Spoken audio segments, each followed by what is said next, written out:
Ya teman, kembali lagi sama saya dan di sini saya akan merakit PC lagi. PC bertemakan full pakai part Asus. Ya 80%-an lah. Memakai komponen dari Asus semua. Seperti contoh yang ada di sini, ada yang seri ROG, TUF maupun yang biasa. Dan harganya tidak main-main sih, di 20 jutaan atau lebih tepatnya di 27 juta untuk komponen-komponen yang ada di sini. Dan apakah ini worth it atau tidak? Di harga yang menggunakan i7 Gen 12 dan juga RTX 4060. Ya pasti kalian bertanya-tanya lah, di harga 20 jutaan masih memakai RTX 4060, padahal bisa lebih di harga segitu. Tapi di sini saya tuh merakit PC yang dimana semua komponennya ini dikirim dari Asus ya, bukan saya merakit sendiri atau bukan dari customer. Jadi ya nggak masalah sih untuk yang itu. Dan apa aja speknya, habis ini saya jelaskan. Dan di sini untuk penampakannya, jadi bertemakan berwarna putih, hitam dan juga RGB. Dan sebelum itu, sebelum saya jelaskan apa saja spesifikasi yang ada di sini dan juga mereviewnya, jangan lupa klik subscribe di pojok kanan bawah tuh ya. Tinggal diklik seperti itu. Lanjut yang pertama di sini Core i7 Gen 12700K ya, serinya K. Di harga 5 juta untuk yang box. Nggak ada CPU cooler bawaannya, tapi nggak masalah sih. Dan diwajibkan untuk membeli CPU cooler yang dimana seperti contoh yang ada di sini, liquid cooling 360 atau triple fan. Kalau minimalnya sih ya dual fan lah, tapi ya dual fan yang bagus kalau ingin mendinginkan Core i7 Gen 12. Jadi wajib menggunakan CPU cooler tambahan yang water cooling maupun liquid cooling. Dan selanjutnya saya menggunakan MOBO yang ada di sini. Ini adalah Asus TUF Gaming B760M Battlefield yang dimana tersebut yaitu serinya DDR4 ya, bukan yang DDR5 ya, agak kurang sih. Harusnya bisa mendapatkan yang DDR5, tapi kalau ini cuma DDR4 tapi nggak masalah. Dan juga ini di harga 3,6 juta. Yang uniknya MOBO yang ada di sini, dia tuh slot untuk port yang lainnya seperti contoh 24 pin, 8 pin, 4 pin PWM maupun yang lainnya berada di bagian belakang casing, bukan di bagian depan. Seperti contoh yang ada di sini, itu sangat clean sekali. Tidak ada banyak kabel di bagian MOBO-nya. Tapi tergantung dari segi casing kalian support atau tidak untuk tancapkan di bagian belakang. Seperti contoh yang ada di sini untuk penampakannya Asus TUF Gaming. Dan lanjut, saya menggunakan RAM ini. RAM dari tim T-Force TUF Gaming 2x16GB atau 32GB kit yang dimana di harga 1,3 juta. Kecepatannya tersebut di 3200. Terbilang ini udah lebih dari cukup di 32GB.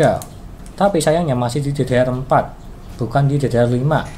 Nggak masalah sih, DDR4 tersebut juga masih bagus untuk saat ini. Kalau pengen lebih bagus lagi, saya akan cari yang DDR5, itu bebas untuk kalian. Dan selanjutnya saya menggunakan ini GPU RTX 4060 yang dimana dari segi mereknya Asus dual fan, nggak ada boxnya ya di sini ya, karena saya memang dikirimi tanpa box. Dan juga di sini ada backplate di bagian atas dan juga membutuhkan 8 pin power. Serta serinya RTX 4060 dia itu hemat daya. Jadi ya PC di sini lebih terbilang hemat daya. Meskipun agak boros dari segi prosesornya, dayanya bisa melebihi dari segi GPU yang ada di sini. Kalau misalnya di OC dan GPU yang ada di sini di harga 5.500.000, terbilang standar lah di harga 5 jutaan untuk RTX 4060. Dan selanjutnya saya menggunakan SSD NVMe dari Kingston Renegade yang dimana tersebut yaitu 500GB PCIe Gen 4 untuk kecepatannya tembus sampai di 7000. Udah saya tancapkan di bagian dalam sini, di bagian heatsink dari segi MOBO-nya supaya lebih dingin. Dan ini di harga 890.000. Cukup tinggi ya untuk 500GB.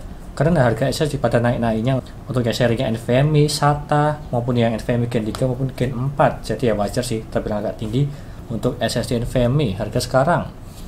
Dan selanjutnya saya menggunakan CPU cooler ini ROG Ryujin 3360 triple fan di bagian atas ini untuk mendinginkan Core i7 Gen 12. Apakah dingin atau tidak, lihat aja nanti di akhir video. Di harga 5,8 juta, sama seperti rakitan harga PC di Core i3 Gen 10 dan juga GTX 1660 Super lah, sama seperti ini di harga 5,8 juta. Tapi kalau yang ini ada harga ada kualitas sih, jadi ya bebas untuk kalian pilih ini atau pilih yang lainnya. Yang penting 360 mm untuk mendinginkan Core i7 Gen 12 pada lebih dingin. Dan yang bagusnya di sini dia memiliki LCD di bagian sini ya, ada logo ROG maupun bisa diganti yang lainnya. Jadi terbilang ini cakep sih. Dari segi fitur di bagian LED depannya, tapi ya harganya mahal di 5,8 juta ya wajar. Meskipun di brand lain juga ada sih, biar ke 3 jutaan lah untuk yang itu. Tapi ya kalau yang ini sharing ROG, jadi dia itu lebih bagus dan juga banyak plusnya lah. Apalagi garansinya di 6 tahun kalau nggak salah untuk yang ini. Dan selanjutnya saya tuh menggunakan power supply ini ROG Strix 1000 watt Aura Edition. Udah saya tancapkan bagian dalam sini, nggak kelihatan sih di bagian samping sini, dia tuh memang tertutup semua, jadi nggak kelihatan dari segi ROG Auranya, nggak masalah. Saya tuh memakai ini di harga 3.850.000 untuk mengangkat RTX 4060 karena daya tersebut yaitu memang kecil untuk ini GPU-nya. Dan selanjutnya saya tuh menggunakan casing ini. Dan juga ini adalah casing Asus A21 yang berwarna putih. Ada dua tipe warna sih, putih dan juga hitam. Tapi kalau ini berwarna putih, tipenya tersebut yaitu MATX di harga 980.000. Tapi dari segi kualitas bahannya, dia itu sangat keras dan juga bagus sih, kokoh lah, berbeda seperti di casing pada umumnya. Jadi ini sangat keren sekali. Di harga sekitar 1 juta lah kurang lebihnya untuk yang berwarna putih. Kalau yang berwarna hitam di 900 ribuan.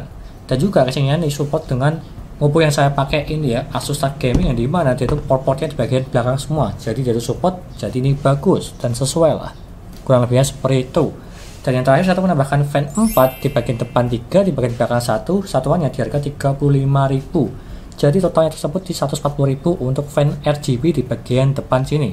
Jadi ini sudah lebih dari cukup untuk sirkulasi udaranya, kurang lebihnya seperti itu. Dan di harga 27 juta mendapatkan spek yang ada di sini, apakah bagus atau tidak, lihat aja di sini dari segi reviewnya, tes gaming lah untuk yang ini, dan juga apakah ini boros atau tidak dari segi dayanya, kurang lebihnya seperti itu.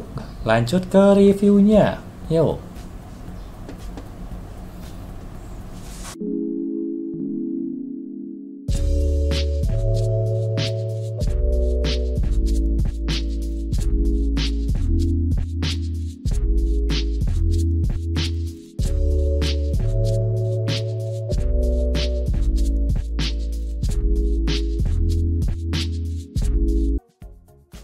Lanjut yang pertama, dari segi HD Sentinel untuk mengecek performa, kesehatan, serta suhunya.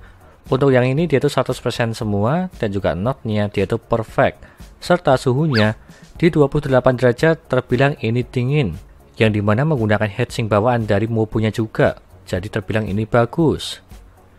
Lanjut ke HW Monitor, untuk mengecek suhunya Core i7 Gen 12 menggunakan ROG Ryujin 3 360, untuk minimalnya mendapatkan di 36 derajat, serta maksimalnya di 86 derajat. Untuk yang ini bisa dibilang bagus, yang dimana minimalnya itu di bawah 40 derajat ini bagus, dan juga maksimalnya masih mendapatkan di 80-an. Meskipun agak panas, tapi ini masih aman lah, masih di bawah 90 derajat. Dan apalagi untuk menghandle Core i7 Gen 12 terbilang ini agak panas, tapi masih aman. Lanjut ke gaming, yang pertama GTA 5. Settingan 1080p dan juga settingan Very High mendapatkan di 187 fps. Terbilang ini sangat lancar di game GTA biasa maupun yang roleplay. Untuk yang ini FPS-nya bisa lebih di atas 187 fps karena dia itu memang stuck di situ paling tinggi dari segi settingan game GTA 5. Lanjut ke RDR2. Settingan 1080p dan juga settingan Ultra, dia itu mendapatkan di 68 fps. Terbilang ini sangat aman. Di settingan rata kanan mendapatkan di atas 60 fps. Dan kalau misalnya pengen lebih FPS-nya, silahkan setting ke high aja untuk yang ini. Lanjut ke Need for Speed Heat. Settingan 1080p dan juga settingan Ultra, dia itu mendapatkan di 98 fps. Ini pun juga masih lancar, hampir mendapatkan di atas 100 fps di settingan rata kanan untuk gamenya Need for Speed Heat. Lanjut ke Far Cry 6. Settingan 1080p dan juga settingan Ultra mendapatkan di 119 fps. Ini pun sangat lancar lah. Di settingan rata kanan mendapatkan di atas 100 fps di gamenya ini, Far Cry 6. Lanjut ke Shadow of the Tomb Raider. Settingan 1080p dan juga settingan Ultra mendapatkan di 145 fps. Ini pun juga masih sangat aman. Settingan rata kanan mendapatkan di atas 100 fps. Dan kalau bisa menggunakan DLSS, bisa mendapatkan hampir di 200 fps untuk yang ini. Lanjut ke game Valorant. Settingan 1080p dan juga settingan high mendapatkan di 424 fps untuk rata-ratanya. Terbilang ini sangat lancar sekali. Gamenya ringan mendapatkan di atas 400 fps. Di gaming, live streaming, maupun record ini sangat mudah sekali di game Valorant. Lanjut ke Dota 2. Settingan 1080p dan juga settingan high mendapatkan di 210 fps. Ini pun juga masih aman di game yang terbilang ringan, mendapatkan di atas 200 FPS di gamenya Dota 2. Lanjut ke pengujian dayanya. Untuk yang ini minimal yang mendapatkan di 66 watt. Dalam posisi tidak ngapa-ngapain di desktop, di aja, dia mentok paling bawah di 66 watt, terbilang ini masih aman, meskipun agak boros sedikit ya. Minimal bangetnya di 60 watt lah untuk yang ini. Dan juga maksimal yang mendapatkan di 307 watt. Untuk yang ini saya tes di gaming dan dia mentok paling tinggi di 307 watt. Terbilang ini masih aman juga sih. Yang dimana masih terbantu menggunakan RTX 4060 karena dia tuh hemat listrik. Jadi belum tembus sampai di 400 watt lah untuk yang ini. Lanjut ke kesimpulannya. Di harga 27 juta, apakah ini worth it atau tidak? Silahkan komen aja di bawah. Dan kalau semisal punya saran lain, silahkan komen aja di bawah. Rakitan kalian di harga 20 jutaan. Menggunakan komponen yang baru dan juga pakai DDR5. Dan apalagi tampilan yang keren. Silahkan komen aja di bawah untuk diskusi bareng. Tapi kalau yang ada di sini dia itu bertemakan full Asus. Dari segi ROG, biasa maupun yang tough. Jadi harganya terbilang tinggi ya masih wajar sih. Dan apalagi prosesornya sama CPU cooler lebih mahalan CPU cooler. Kurang lebihnya seperti itu dan semua listnya ada di sini. Dan juga semua linknya ada di deskripsi. Silahkan beli aja. Kalau kalian berminat untuk part-partnya yang ada di sini semua. Bertemakan full Asus ROG. Sekian dari saya. Jangan lupa like dan subscribe. Serta nantikan video lainnya mengenai review part PC dan juga rakit PC Intel maupun AMD gaming maupun editing. Dan juga jangan lupa share ke teman-teman kalian yang ingin rakit PC, tinggal DM aja. Terima kasih sudah menonton.